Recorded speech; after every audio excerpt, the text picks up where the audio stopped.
Hi guys, so in this video we're going to take a look at where we are with this application. We've just installed it with Create React App, if you remember. We've deleted all the defaults basically so that we're starting with an actual blank canvas.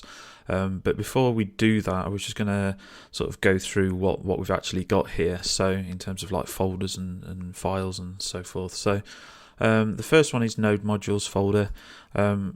For most purposes, you can basically forget about this folder and not need to worry about it. When we pull in dependencies like React or React DOM or anything else that we might need in our projects, they get installed into this Node Modules folder.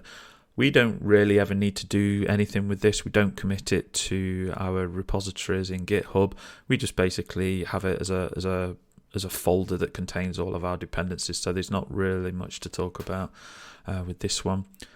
Public is where we will store our assets and our index.html file. So if we look at the index.html file, the first thing that we can see is that it's just standard, a standard HTML5 document. It's got a few things in here with like icons and viewports, the usual thing. One of the things that we do actually do is we have this div here, and this div, as you can see, has an ID of root. This is probably the most important part of this index.html file because this tells us where we're going to inject our React application. We'll get into that in a moment when we actually go to write some of this stuff. We've also got our index.js file. Now when we basically run yarn start to basically start the build, or when we run yarn build, the first place it's going to take a look at is the index.js file. It's just the way that it's configured. You could change this, but this is the way that Create React App installs it.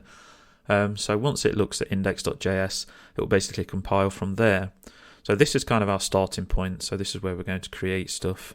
As you get more complicated, you can put things into different files and different components and stuff. But whilst we're learning the basics, I think it's important to just keep it into this index.js file. The other files that we've got this package.json file. This tells you the name of the package that the name of the project that we've created. It also lists out any dependencies that we might need. So as you can see, we've got React here, we've got React DOM, React scripts. It's also got these different processes that we use. So when we type yarn start, it will basically be running React scripts start, which will then start the application and load up the watcher and things like that. And then we've got various other bits and pieces in here. I won't go into this too much, but basically that's what this file's about. So the first thing that we need to do, if we go into our index file, we need to import React. So the way that we do that is we just type import and then the name of the object that we want to call it. So we're going to call it React. That's how we're going to refer to it in this file. And then we say where we want to import this from.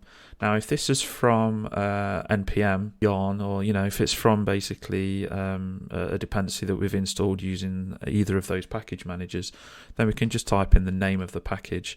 So, for example, in our case, it's just import React from React, and then that will basically allow us to use this. The other thing that we're going to need, which is actually a separate library. This used to be one, but it's actually in a separate thing now, a separate library, is React DOM. And what this does, it takes the application that we write and it allows us to push the application into our DOM so that it's visible. You'll see this in a second. Now, there's a couple of ways to write our first component in React. And the first thing that we're going to do is just use what's called a functional stateless component. So we just type the word function.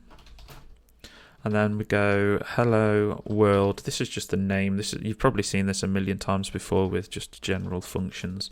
One thing to notice is that because it's a component, we've used uppercase H here for the beginning of the name of the component. The next thing that we need to do is we need to return some content here. So one thing that we need to do is return, and then what we can say is we'll return a div. And then within that div, if I just format this a little bit better.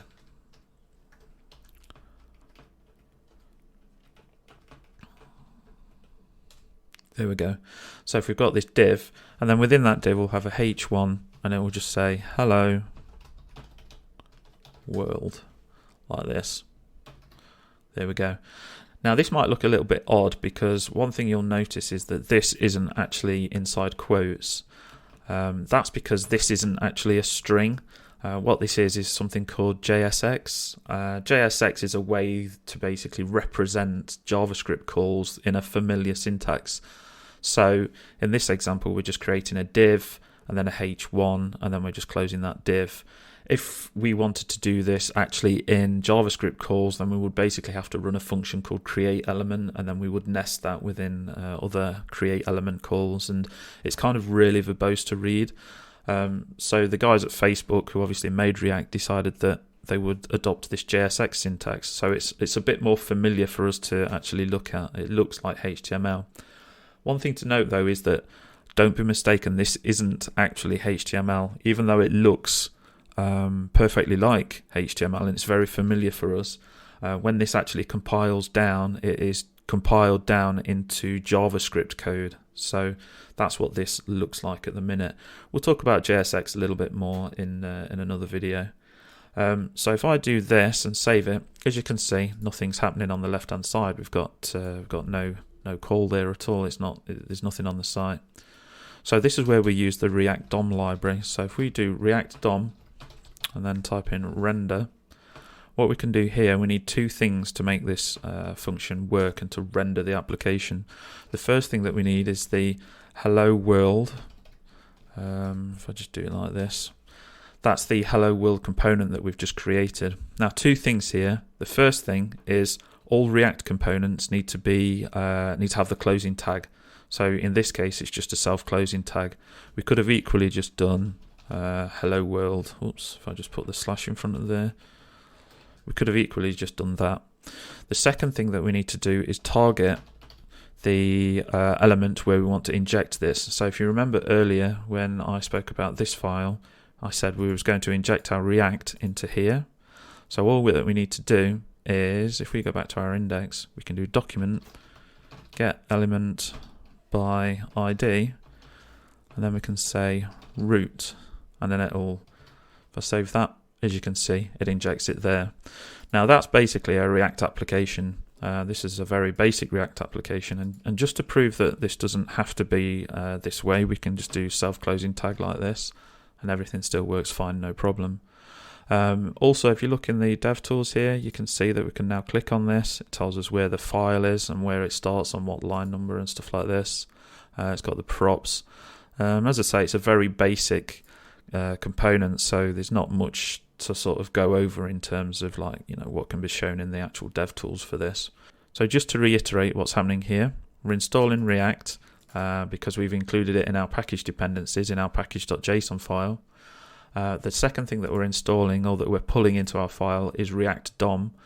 This is another package that used to be bundled with React, but now they're separate things, and what this is responsible for doing is running this render function. And with this render function, we can basically say, take this component and put it into this place in our actual document, in our HTML document. One thing to note as well with this is that we don't actually just pass in hello world on its own. So if you were to just pass in like the name of the function, it wouldn't work. The way to think about these angle brackets is you're almost saying these angle brackets are basically responsible for executing whatever the component is, sort of running the component. So we're saying whatever is generated here from this component when it's ran, render it into the div with the ID of root. That's what's happening here.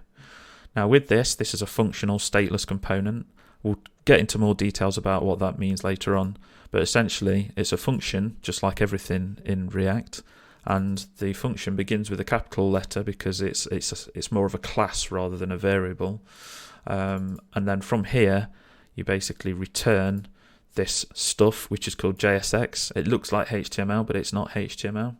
And this is a representation of JavaScript. This gets compiled down into actual JavaScript calls. So from there, it basically creates the hello world component, and then it renders it on the screen, and that's what we can see here. In the next video, I'm going to talk a little bit more about JSX, what it is, what you can do, what you can't do. There are some differences between JSX and HTML. They're very subtle, but we'll go over those and we'll get up to speed with everything that needs to be done there. So that's it for this one, guys. I'll catch you in the next one. Thanks.